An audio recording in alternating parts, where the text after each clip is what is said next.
Hare Krishna, muy buenos días.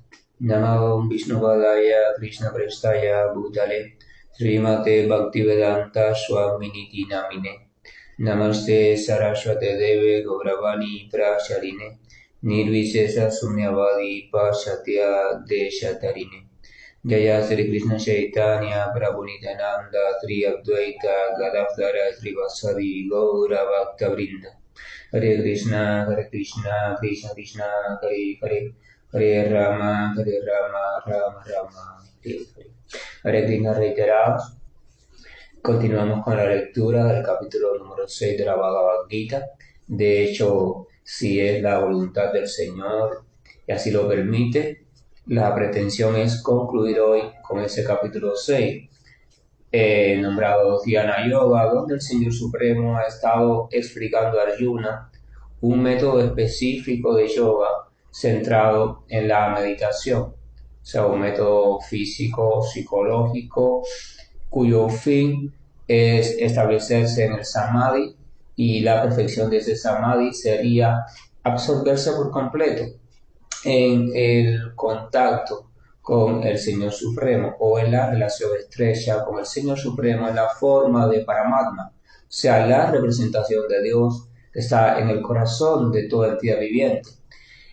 Ese concepto es importante comprender, o sea, dos conceptos: la representación o expansión de Dios, del Señor Supremo, que está en toda entidad viviente, ¿verdad?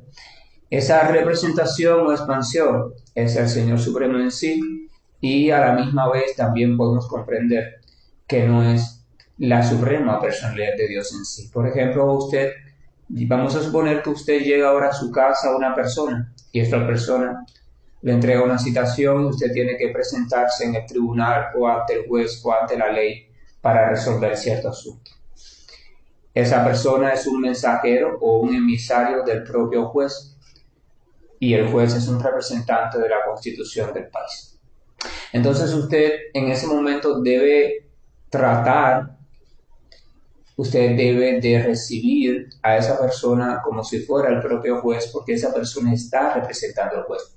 Si usted ahora simplemente maltrata a esa persona y la golpea porque usted no quiere ir a la citación, se debe entender que usted está golpeando y maltratando al propio juez, porque esa persona es un representante autorizado del juez, pero al mismo tiempo esa persona no es el juez original en sí. La literatura médica explica que dentro de cada entidad viviente, de hecho en el corazón, entiéndase este corazón como el núcleo de cada entidad viviente, se encuentra el alma espiritual, y junto a esa alma espiritual se encuentra una expansión, una representación del Señor Supremo en la forma de Vishnu. Y esta representación siempre está allí porque esa representación es la que permite que el alma esté allí, y el alma es la que permite que la manifestación de vida se pueda expresar a través de un cuerpo determinado. Entonces el practicante de Dhyana Yoga o yoga de la meditación mística va preparando todo, o sea, cuerpo, mente, atención, todo, hasta que va llegando a un punto donde él se absorbe por completo, donde él se reúne únicamente en la presencia del Señor o en la meditación del Señor, en la forma de Paramatma o superalma que hay dentro de sí mismo. Ese estado es el samadhi perfecto de esa práctica de Dhyana Yoga, que es muy semejante a la práctica de Ashtanga Yoga, descrita por Patanjali. Entonces, vamos a ver en esos dos últimos versos del capítulo 6 cuáles son las enseñanzas de Krishna. Pero antes de eso vamos a partir del verso que vimos ayer, para que siempre podamos encontrar la continuidad y la coherencia. Es importante a la hora de estudiar la literatura sagrada que seamos capaces de ir estableciendo una coherencia, una unidad. La literatura sagrada es un solo cuerpo. No podemos ver un verso independiente o contradictorio a otro verso, porque ella es coherente en sí misma, porque Dios es coherente en sí mismo. Así que cualquier incoherencia que uno pueda encontrar, simplemente uno debe buscar otra explicación, buscar a alguien que se lo explique, porque esa incoherencia no es posible. Si usted está viendo incoherencias, simplemente usted está de alguna forma tomando erróneamente el mensaje de la Escritura. Entonces siempre debemos, si pasamos a un capítulo nuevo, no debemos olvidar lo aprendido en los otros capítulos, porque eso aprendido es también una pieza de lo nuevo que se va a aprender. Lo mismo pasa en cualquier enseñanza de cualquier ciencia. Y evidentemente, Bhagavad Gita enseña también una ciencia, la ciencia del yoga o la ciencia de relación con el Supremo.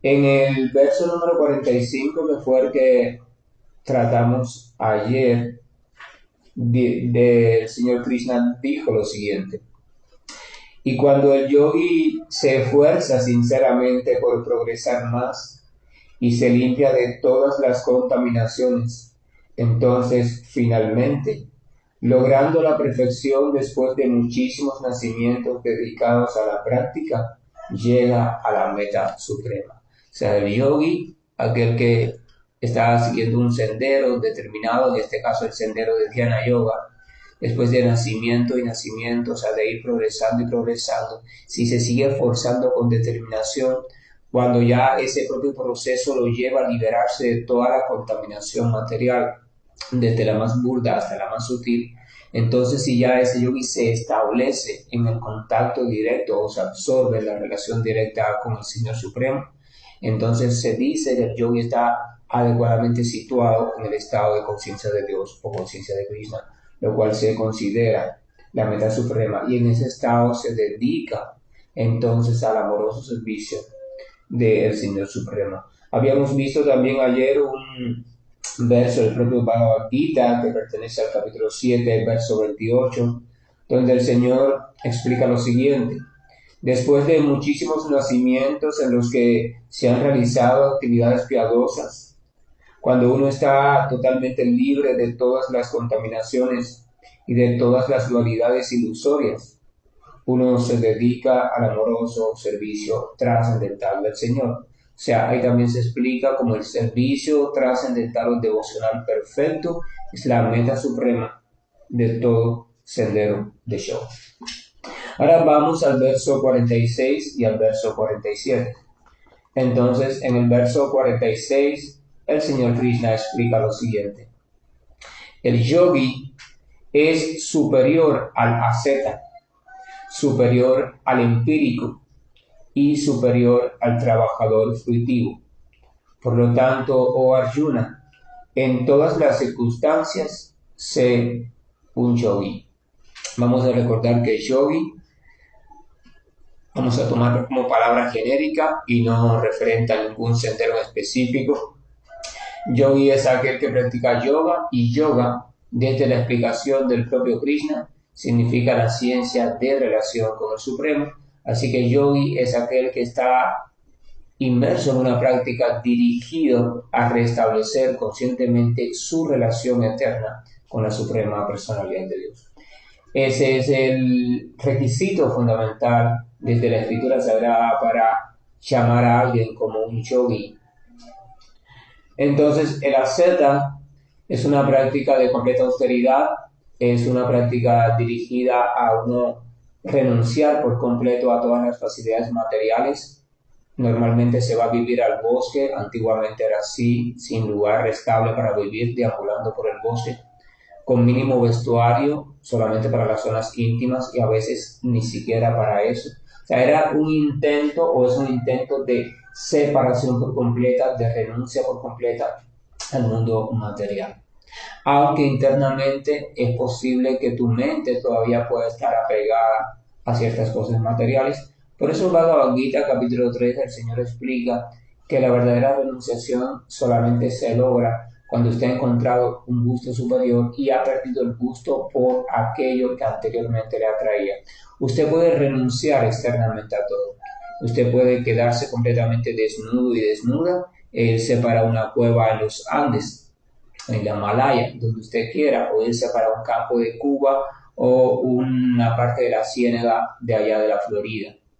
Y usted volverse un renunciante por completo desde el punto de vista externo, e incluso usted va a atraer a muchos turistas y hasta a muchos fanáticos que lo van a ver usted como un gran yogi o un asceta. Ese es el ascetismo, o sea, esa práctica. Pero vamos a ver qué pasa con esa práctica después si no tiene otro ingrediente fundamental.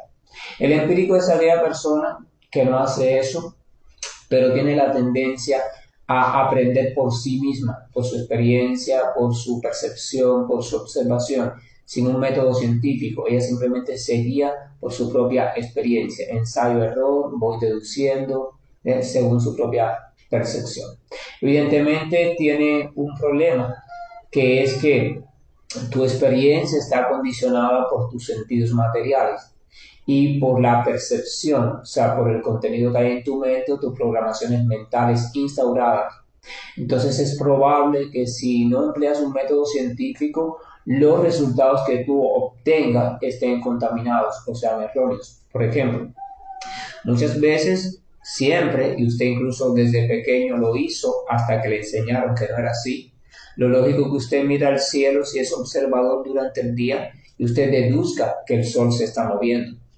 Eso, ¿a quién? Desde un punto de vista lógico, olvídense de lo que le enseñaron en la escuela. Desde un punto de vista lógico, ¿quién es capaz de mirar al cielo y no pensar que el sol se está moviendo? Evidentemente, lo lógico es que la humanidad siempre haya pensado, mira cómo se mueve el sol. El sol nace, se desplaza y se esconde por la tarde. Hasta que después se valoró la otra opción. Una persona lúcida valoró la otra opción. Bueno, esa sensación de movimiento no solo significa que el sol se está moviendo, también puede significar que eres tú quien se está moviendo. Por ejemplo, usted está en un automóvil y al lado suyo hay otro automóvil parqueado, está en un parqueo, y usted aún no ha salido y vamos a suponer que este automóvil que está al lado suyo comienza a desplazarse lentamente. A usted en un primer momento le puede dar la sensación que su automóvil se está desplazando, porque simplemente está cambiando de posición referencial. Pero si usted observa bien, es el otro el que se está desplazando, ¿verdad? Entonces, cuando uno deduce así, wow, mira, el sol se desplaza, eso uno está simplemente siguiendo su percepción, pero está siguiendo su percepción sin utilizar la inteligencia. Cuando tú utilizas la inteligencia significa que tú te descentras de cualquier opción única y observas y valoras todas las opciones. Entonces tú llegas a decir, espérate un momento. Mi percepción simplemente es que está ocurriendo un desplazamiento. Yo estoy dando por hecho y por seguro que lo que se está desplazando es aquello. Pero, ¿y por qué no puedo ser yo o el lugar donde estoy situado lo que se esté desplazando?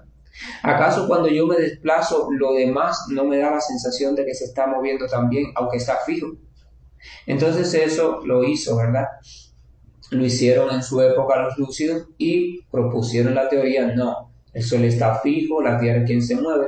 Por supuesto que se buscaron problemas porque cuando usted es lúcido, en medio de un grupo de personas que defienden ciegamente algo, usted siempre se busca un problema. Ese problema en aquella época te llevaba hasta la muerte, evidentemente. Entonces, ese es el empírico, ¿verdad? Él busca a través de su propia experiencia el conocimiento. Eso tiene que ver con la filosofía Sankhya. La filosofía Sankhya estudia detalladamente este mundo hasta llegar a cuáles son los componentes esenciales de este mundo, los burdos y los sutiles.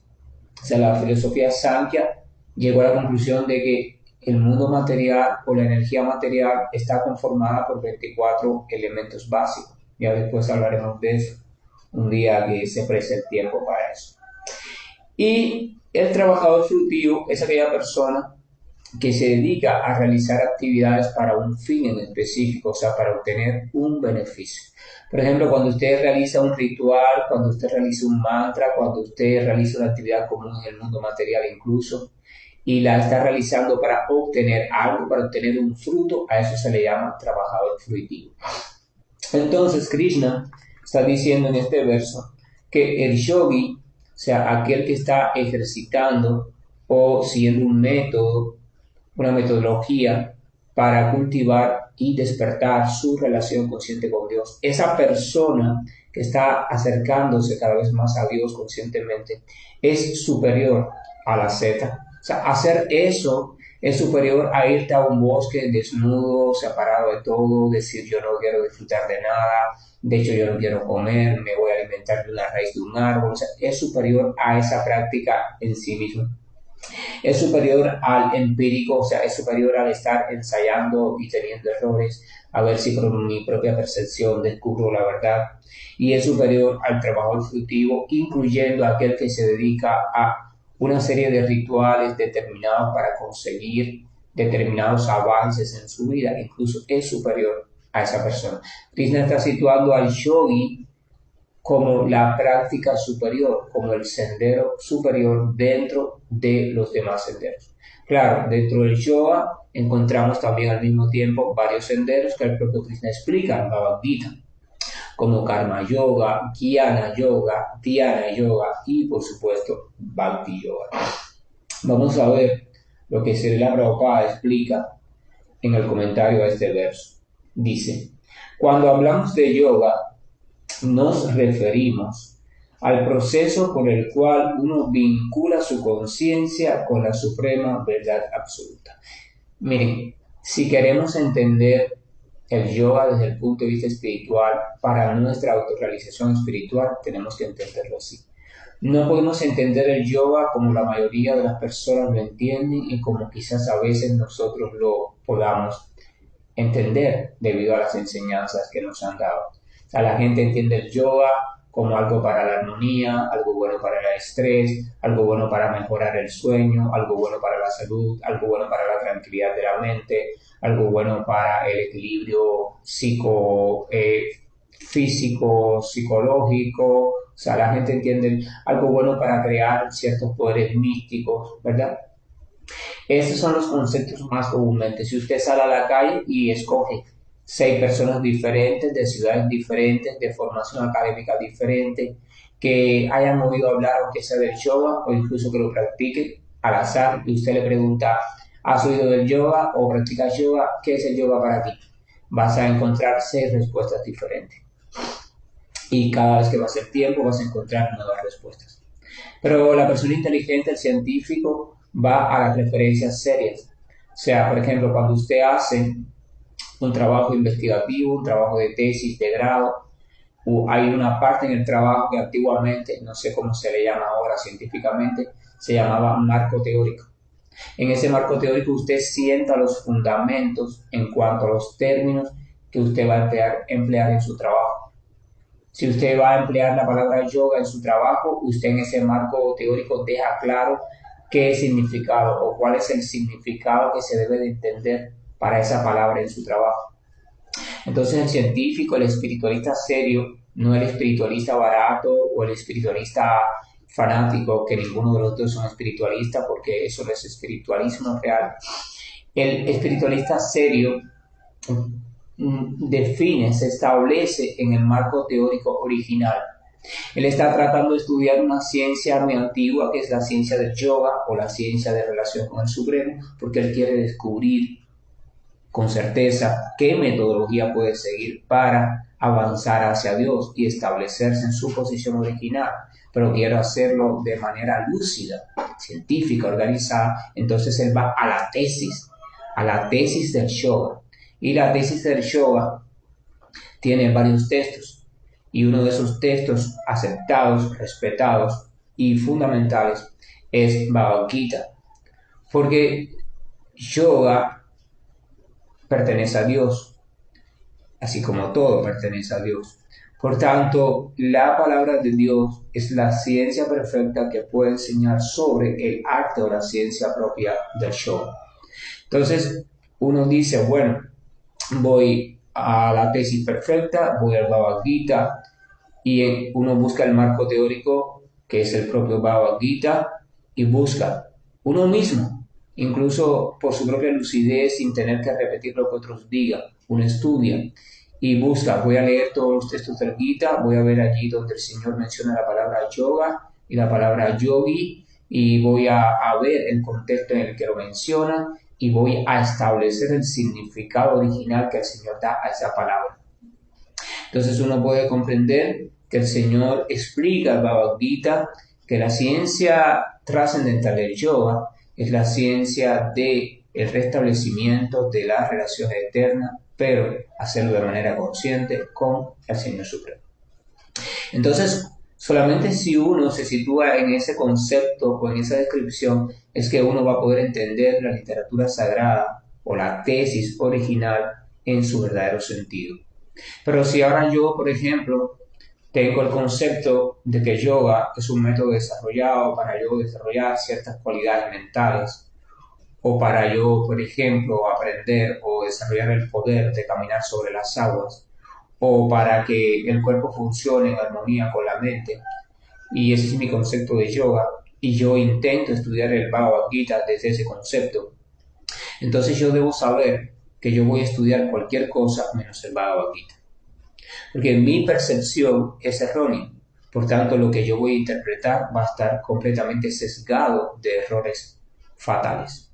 Fatales en el sentido de que no me van a servir de nada en mi avance espiritual. Entonces después yo voy a enseñar eso que yo aprendí del Bhagavad Gita, pero yo debo saber que yo no estoy enseñando el Bhagavad Gita. Yo estoy enseñando mi percepción sesgada con varios errores sobre lo que yo creo que es el Bhagavad Gita. Cualquier persona puede leer e incluso estudiar minuciosamente Bhagavad Gita 30 veces y aún así no haber leído el Bhagavad Gita original ni una sola vez. Cuando me refiero a leer y estudiar Bhagavad Gita original, me refiero al Bhagavad Gita en su verdadero sentido, en su verdadero mensaje original. Usted puede leer un texto muchas veces y aún así nunca llegar a comprender lo que originalmente el protagonista de ese texto e incluso el autor quiso decir. Es complejo para usted comprender, ser capaz de comprender la obra de alguien o la obra donde alguien es el protagonista. Usted tiene que cumplir con 3 requisitos fundamentales. Usted tiene que evidentemente dominar el idioma. Y usted tiene que estar relacionado con el escritor, usted tiene que dominar, estar empapado de la personalidad del escritor, de su vida, de su contexto, de sus sentimientos, de sus emociones. O sea, usted tiene que conocer lo mejor posible al escritor, porque en la medida en que usted conoce a alguien lo mejor posible, usted es capaz de acercarse lo más posible a lo que alguien quiso decir con una frase o con un comportamiento. A veces somos amigos de alguien o somos padres de alguien o hijos de alguien, nos llevamos muy bien con esa persona, tenemos una relación muy estrecha y somos capaces de cuando esa persona pone el rostro de una forma o mira de una manera o dice una simple frase, somos capaces enseguida de comprender a la perfección lo que esa persona quiere decir con su actitud o su comportamiento. Mientras que otras personas que no lo conozcan bien simplemente pueden imaginar miles de cosas. Pueden imaginar quizás que está con ira, o puede imaginar que está preocupado, puede imaginar que falta el respeto, puede imaginar que quiso decir esto. Eso se llama especulación mental. Si usted no conoce íntimamente ese elemento y usted simplemente interpreta lo que usted cree que ese elemento quiso decir, usted está especulando mentalmente y eso no es ciencia. Ese es el papel de los críticos de arte. Los críticos de arte, los críticos literarios, ahora se paran, no sé, frente a un cuadro de Pablo Picasso y en un museo de arte moderno español, y entonces allí comienzan a especular. No, aquí Picasso, como utilizó el color azul predominantemente, significa que Picasso estaba en una etapa de su vida deprimida y eso significa que este cuadro fue que una de sus novias lo había dejado y Picasso en ninguna carta explicó sobre ese cuadro, ni en ningún diario de él, pero el crítico necesita criticar algo, necesita dar una hipótesis para así ganarse el dinero. Si es muy hábil y tiene buena argumentación, el público lo aplaude. Y si su hipótesis coincide con la del público, lo aplauden más todavía. Pero eso no es ciencia. Es muy probable que Picasso haya pintado ese cuadro por un motivo muy diferente al que el crítico dice. Entonces, para usted comprender Bhagavad Gita para usted comprender el yoga del que se habla en el Bhagavad Gita, para usted comprender todas esas temáticas, usted tiene que dominar el idioma en el cual esté, usted tiene que conocer íntimamente, relacionarse, porque si usted no se relaciona con algo, nunca lo puede conocer. Usted no puede conocer a nada a través de las referencias. Usted no me puede conocer a mí a través de las referencias que alguien le dé sobre mí. Las referencias son importantes porque le van dando pistas sobre mí, pero usted tiene que recordar que son referencias, que pueden estar sesgadas por la percepción o preferencia de esa persona en específico en relación a mí. Entonces usted debería relacionarse conmigo, comprenderme a mí o comprender a aquel que verdaderamente escribió sobre mí, un biógrafo muy científico, muy cercano a mí, que escribió sobre mí. Si usted, por ejemplo, se acercaba, ya no está en esta tierra, pero si cuando ella estuviera, usted se acercaba a mi madre le podría decir muchas cosas sobre mí, muy cercanas, porque me conoce desde antes de yo nacer y entonces ella podría describir. Otras cosas ella no las podría decir, porque hay cosas en mi pensamiento que ella no podría explicar, pero muchas cosas sí. Entonces, el autor, el protagonista de algo, que no siempre es el autor, y el lenguaje en el que ese algo está expresado. Muchas personas a veces están haciendo comentarios, traducciones del Bhagavad Gita. Hay muchos comentarios y traducciones del Bhagavad Gita, incluso en Cuba. Alguien hace algunos años hizo una traducción y un comentario del Bhagavad Gita. Y eso es genial, fantástico. Hay que respetar el libre albedrío de todos. Y los seguidores de esa persona, evidentemente, wow, qué libro tan maravilloso. Entonces siguen y toman ese comentario como base para sus defensas, para sus argumentos e incluso para enseñar después. Esa persona específicamente no cumple con ninguna de las tres cualidades que yo mencioné anteriormente. Bhagavad Gita está escrito en sánscrito. Bhagavad Gita está, disculpen, escrito en sánscrito. Esa persona entonces se supone que si fuera a comentar el Bhagavad Gita originalmente sin sesgo o sin guiarse por otros comentarios, se supone que evidentemente tiene que ser ducho en sánscrito. Si no es ducho, realmente ducho. Ducho no significa simplemente conocer sánscrito y traducir de manera fría. O sea, el arte de la traducción y el arte de la interpretación lleva a que usted tenga la habilidad de buscar de todos los posibles significados de una palabra cuál es el mejor que encaja según el contexto y la situación. Sabemos que una palabra puede significar muchas cosas. Entonces usted tiene que tener la habilidad lúcida de ver cuáles de esos significados el que el personaje o el autor quiso especificar de verdad, porque usted podría confundir el mensaje por completo. Entonces se supone que usted deba ser un estudioso, un ducho en sánscrito. Esa persona no lo es. Segundo, se supone que usted, si va a interpretar las palabras de alguien, porque ya usted es ducho en sánscrito, se supone que usted conoce a la perfección a ese alguien, pero para conocerlo, usted tiene que tener una relación estrecha con ese alguien. El protagonista Bhagavad Gita es Krishna, la suprema personalidad de Dios. Pero esa persona tampoco tiene una relación estrecha con la suprema personalidad de Dios, porque no es un devoto puro de la suprema personalidad de Dios. Así que tampoco cumple con ese requisito. Y el tercer requisito que lo podía salvar es que aunque sea conociera profundamente al que escribió, al que recopiló el Mahabharata, donde se encuentra en muchos capítulos de Bhagavad Gita. Ese fue Vyasadeva, pero esa persona tampoco sabe lo más mínimo sobre Vyasadeva. Entonces, si no eres ducho en sánscrito, si no tienes una relación estrecha con Krishna en su posición original, y si ni siquiera sabes nada de Vyasadeva, ¿cómo te atreves a hacer un comentario y exponer ese comentario como algo real sobre Bhagavad Gita? ¿Sabes lo que estás haciendo? Yo te voy a decir lo que esa persona está haciendo. Esa persona está tomando veneno, lo está echando en varios envases con refresco y se lo está dando a la gente que lo sigue. O sea, esa persona simplemente está haciendo que esa gente se pierda en la ciencia trascendental de relación con el Supremo. Entonces uno tiene que tener cuidado Si uno va a leer un comentario de Bhagavad Gita, tiene que preguntarse, ¿el autor de este comentario, de esta traducción, sabe sánscrito? ¿Lo demuestra? Sí, ajá. ¿Tiene una relación estrecha con Krishna? ¿Lo demuestra en su propia vida cotidiana? Sí, ajá. ¿Conoce a la perfección a Vyasadeva y a todas las obras de Vyasadeva? Sí, ah, perfecto. Entonces voy a leer este texto porque este texto es un texto serio. Quiero que comprendan que no estoy en contra de ninguna traducción, simplemente estoy a favor de una investigación lúcida. Si usted quiere avanzar espiritualmente y usted quiere comprender los textos sagrados realmente, usted tiene que ser científico.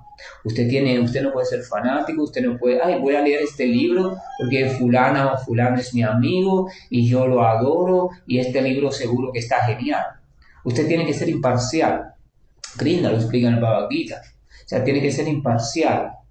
Y desde la posición de imparcialidad, usted simplemente analizar fríamente, eso que usted va a leer o eso que usted va a aceptar o quizás incluso lo que ya aceptó desde hace mucho tiempo. Usted tiene que volver a revisar todo el conocimiento que usted ha dado por cierto y ha aceptado.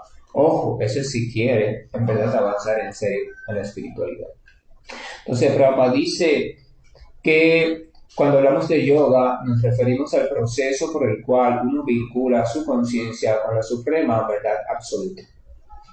A dicho proceso le dan diferentes nombres los diversos practicantes en función del método específico que se adopta. O sea, yoga es solamente una cosa, un proceso en general que te ayuda a relacionar tu conciencia con la suprema verdad absoluta, pero ese proceso en general puede ser realizado por diferentes métodos establecidos con seriedad, y en función al método que la persona va adoptando, entonces se le da un nombre a eso.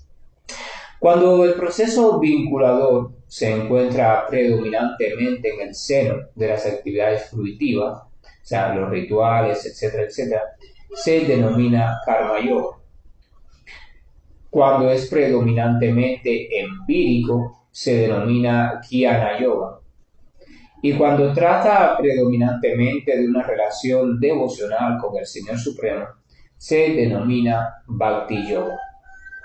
El Bhakti Yoga, o el proceso de conciencia de Dios o conciencia de Krishna, a decir del propio Señor, es la máxima perfección de todos los yogas, tal como se explicará en el siguiente verso.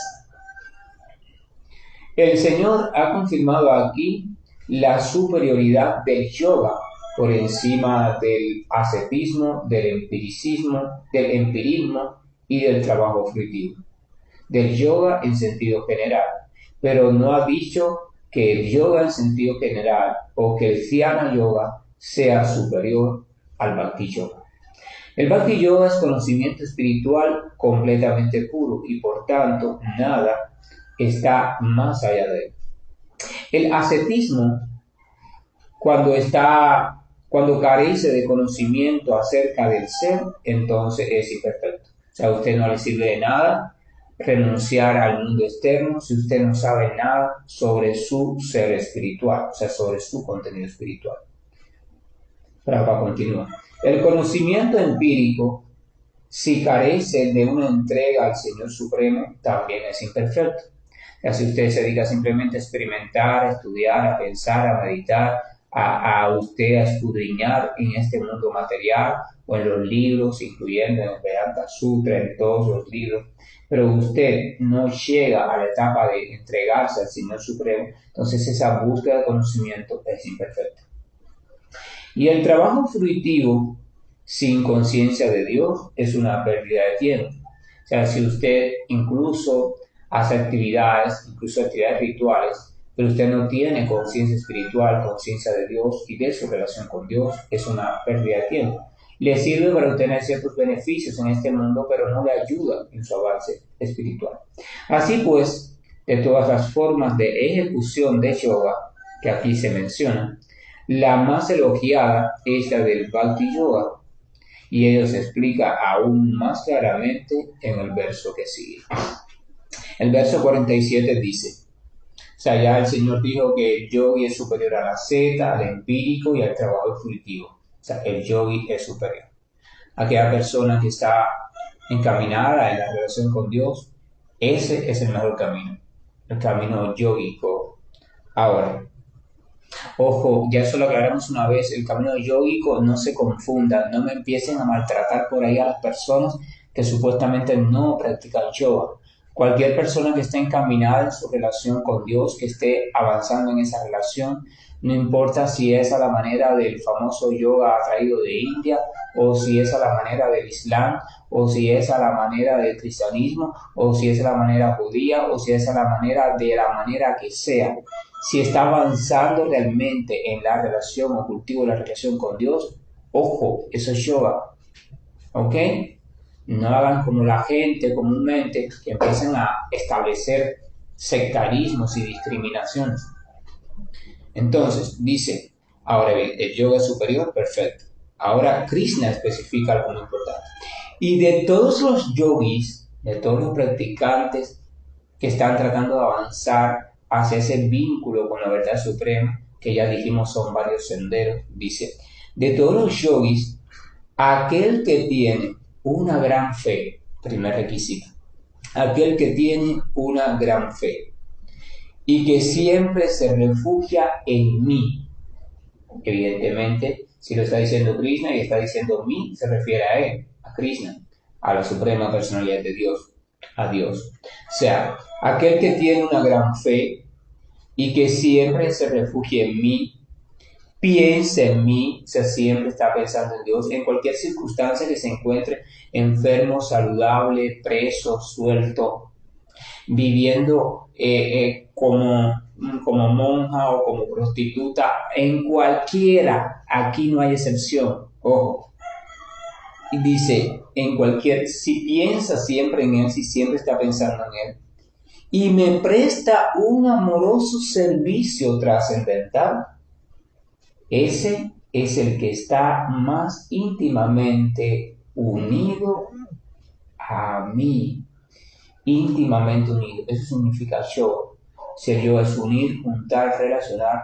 Entonces Krishna está diciendo que esa persona que cumple con esas cualidades o requisitos es la persona que estás más íntimamente unida. O sea, más íntimamente, más perfectamente establecida en el yo. Porque mientras más íntima sea la unidad, más perfecto es el estado de yo. Dice, más íntimamente unido a mí por medio del yoga, y es el más elevado de todos. Y termina con una sentencia. Esa es mi opinión. O sea, la persona más autorizada de todas las personas de todos los tiempos, Dios mismo, está diciendo, esa es mi opinión. Ese es el criterio de la suprema personalidad de Dios.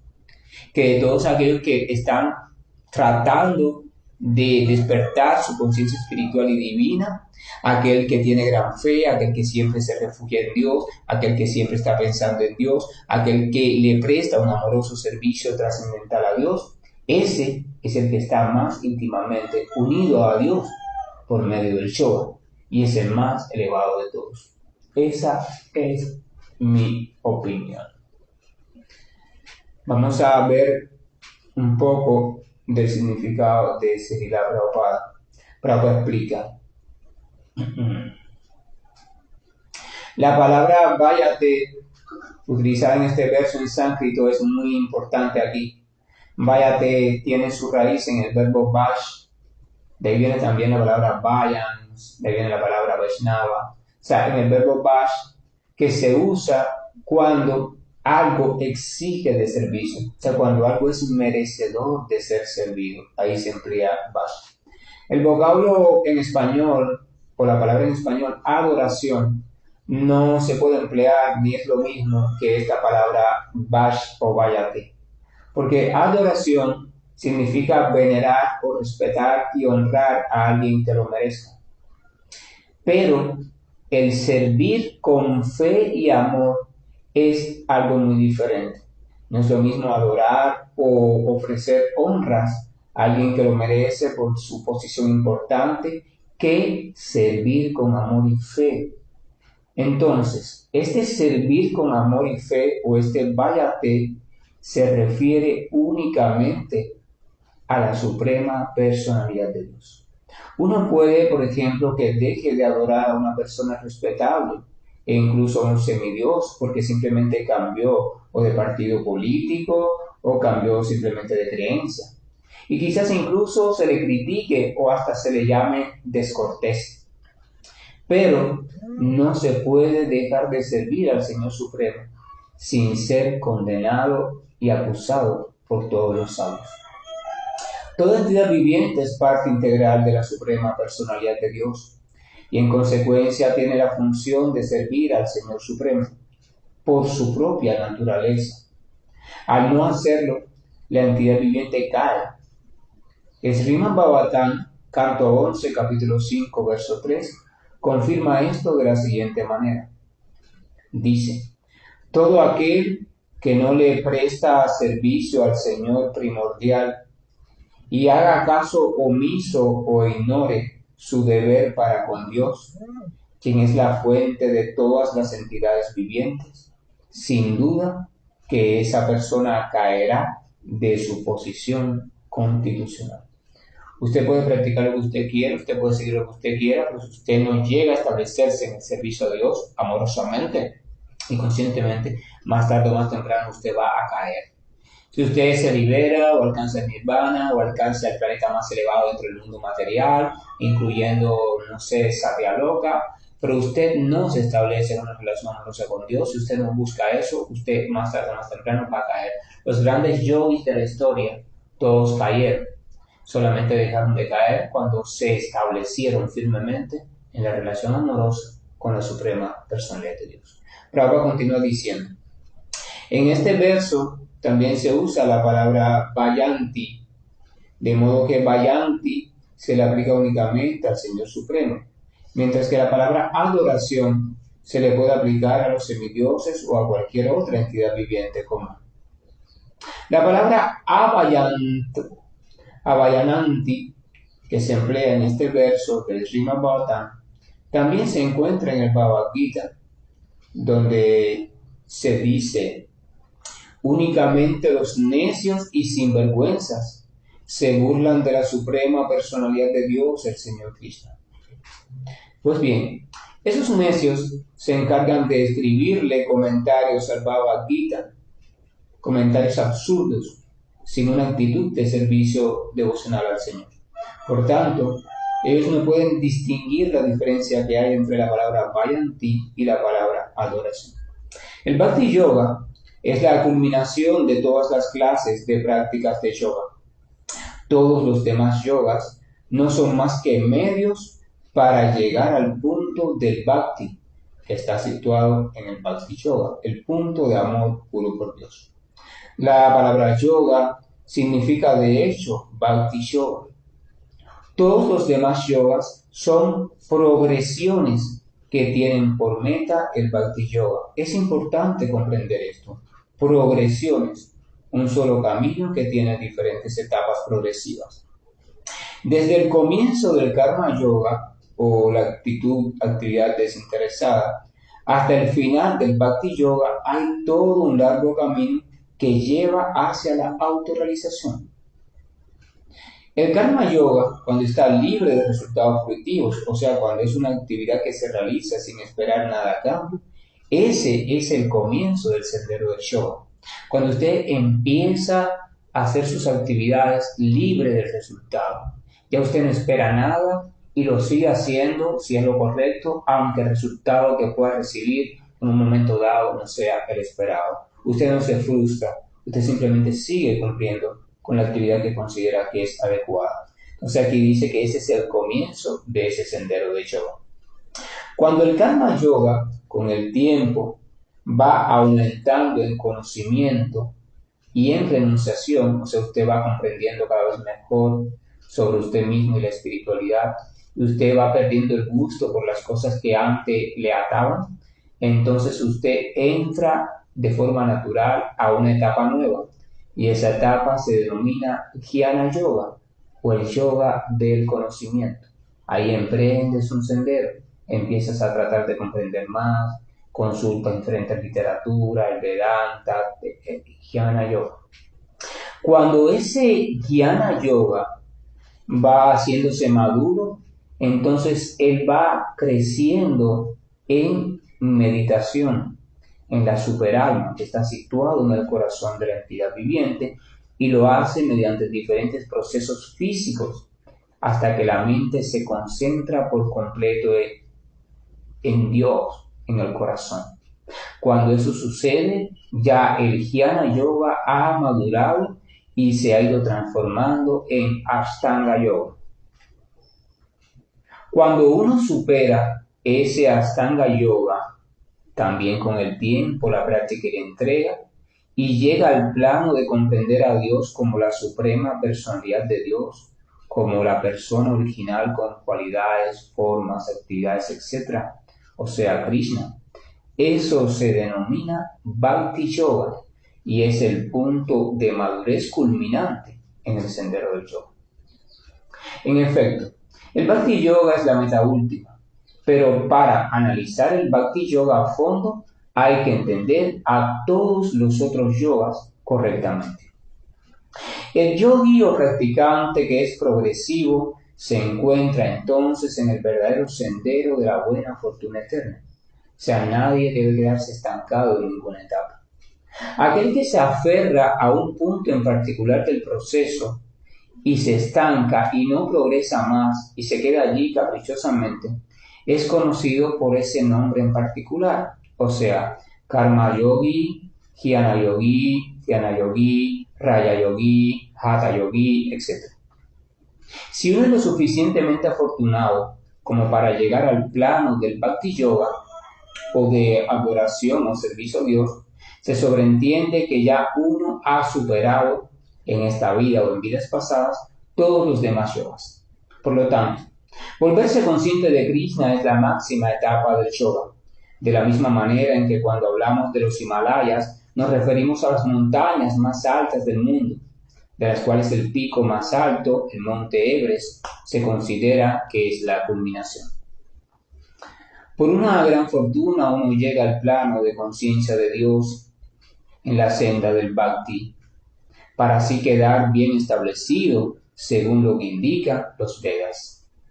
El yogi o practicante ideal concentra su atención en Dios, en Krishna, a quien se le da el nombre de Shyamasundara, y quien tiene un color tan hermoso como el de una nube cargada de agua, cuya cara, cual loto, es tan refulgente como el sol, cuya ropa está llena de joyas que la hacen brillar, y cuyo cuerpo lleva una guirnalda de flores.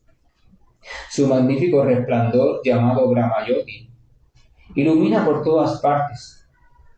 Él se encarna en diferentes formas, tales como Rama, Nrsimha, Varaha y Krishna, la suprema personalidad de Dios, y desciende como un ser humano, como hijo de Madre Yasoda, y es conocido como Krishna, Govinda y Vasudeva. Él es el hijo, el esposo, el amigo y el amo perfecto, y está colmado de todas las opulencias y cualidades trascendentales. Si uno permanece plenamente consciente de esas cualidades y características del Señor Supremo, entonces se dice que uno es el yogi más elevado de todos. Esta etapa de máxima perfección en el yoga se puede alcanzar únicamente por medio del bhakti o del servicio devocional amoroso al Señor, tal como se confirma en toda la literatura védica. Por ejemplo, en el Shvetashvatara Upanishad, capítulo 6, verso 23, se dice lo siguiente: solamente a aquellas grandes almas que tienen fe implícita tanto en el Señor como en el Maestro espiritual, solamente a ellos se les revelan automáticamente todos los significados del conocimiento védico. También hay otro texto en el Gopala Tapani Upanishad, capítulo 1, verso 15, que dice lo siguiente: Bhakti significa servicio devocional que se le ofrece al Señor, un servicio libre de cualquier tipo de deseo de obtener ganancia material, ya sea en esta vida o en otra vida, un servicio libre de esa clase de deseos e inclinaciones. Uno debe simplemente absorber la mente por completo en el Supremo. Ese es el propósito del Naiskarmya. Y Prabhupada concluye diciendo, estos son algunos de los medios para la ejecución del Bhakti o el proceso de conciencia de Krishna, que es la etapa más elevada y perfecta del sistema de Yoga. Así terminan los significados de Bhaktivedanta correspondientes al capítulo 6 de la Bhagavad Gita titulado Dhyana Yoga. Entonces hemos terminado el capítulo número 6 de Dhyana Yoga, y la conclusión del capítulo número 6 es que el yogi o aquel que busca la relación con Dios es una etapa superior a cualquier otro tipo de práctica, y de todos los que buscan esa relación con Dios, aquel que desarrolla poco a poco una gran fe en Dios, aquel que siempre se refugia en Dios bajo cualquier circunstancia, aquel que poco a poco está pensando cada vez más en Dios, aquel que le está prestando o va comenzando a prestarle cada vez más un amoroso servicio trascendental. Ese tipo de persona es el que está más íntimamente unida a Dios. Esa es la opinión de Dios y se queda para nuestra reflexión. Que la gracia y el amor de nuestro Señor nos acompañen. Que el deseo de ser científicos espirituales y no meros fanáticos que siguen cualquier enseñanza vaya creciendo en nuestro corazón, porque debemos comprender que si nuestra inteligencia no se vuelve a poner activa de manera lúcida, entonces nunca podremos salir del enredo de este mundo material, sino que nos estaremos enredando cada vez más, aunque nuestra loca mente nos haga pensar que estamos avanzando. Es necesario comprender que sin la figura de Dios y sin establecer una relación amorosa con Él que nos lleve a comprenderlo y a entenderlo, a amarlo y a servirle, sin esas condiciones es imposible llegar a la meta suprema del yoga, lo cual consiste en establecer una relación perfecta, amorosa y eterna con ese a quien se le conoce como la suprema y absoluta personalidad de Dios. Hare Krishna, muy buenos días. Estoy finalizando la llamada. Hare Krishna, Krishna Krishna, Hare Hare, Hare Rama, Rama Rama, Hare Hare. Hare Krishna, Krishna Krishna, Hare Hare, Hare Rama, Rama Rama, Hare Hare. Hare Krishna, Krishna Krishna, Hare Hare, Hare Rama, Rama Rama, Hare Hare. Hare Krishna.